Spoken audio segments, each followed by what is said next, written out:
one issue we have, obviously Maricopa County, there's a problem. There's all types of potential fraud out there. But the one that's not on, of the top 5 that we're fighting, Arizona's not there.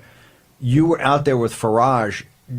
My argument is that the establishment between the McCain crowd, the Romney Flake crowd, and elements of the Lincoln Project, that's how we got upside down. You're not buying that? We should have won Arizona by just an enormous margin. And I think there were 2 factors. One, we had a terrible United States Senate candidate. I mean, you can't spell McSally without 2 L's. You know what I mean? Like this is somebody who like literally got beat, got the job anyway. And when I was in Arizona, Nigel heard it too. People resented that. People resented the fact that she lost and got appointed the job. And then you have a governor who was unpopular because he was pushing all these lockdowns and mandates. You know, when Donald Trump would announce Ron DeSantis at a Florida rally, the place would erupt with electricity. And when he would announce Doug Ducey at an Arizona rally, he got booed. Like, you can't tell me that that does not have an effect on a close election. And so I'm not going, you know, I think that when we look at Arizona, we got to kind of look in the mirror before we start blaming other people. And there probably was a good amount of fraud there,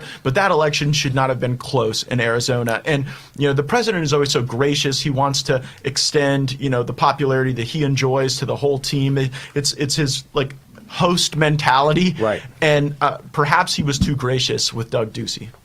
Go back. Let's go to the future of this movement. From policy perspective, walk us through where you think the driving elements of this movement is in the next. You just mentioned national defense, the kind of neocon. What you talked about is the neocon, neoliberal perspective on the world that's traditionally been looked at as not just the uniparty, but the Republican wing of the uniparty. Well, the uniparty, which I write about in my book Firebrand, wants to invade everywhere, invite everyone, and impoverish every town in our country so that a multinational corporation can have a better quarterly earnings report.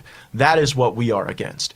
You know, what we're for is putting our people first, with economic nationalism, with a focused foreign policy, and with an immigration policy that respects what we have, that understands that America is so special that she is worthy of our love and our protection at the border, and she is also so special that we just cannot export Americanism to wherever-istan at the tip of the sword. And you don't believe? Jump in. Oh, Madeline's going to like that one. Yeah. Hold it. You don't believe America's an idea. You actually believe America's a country with a border and sovereignty and citizens. It's our home.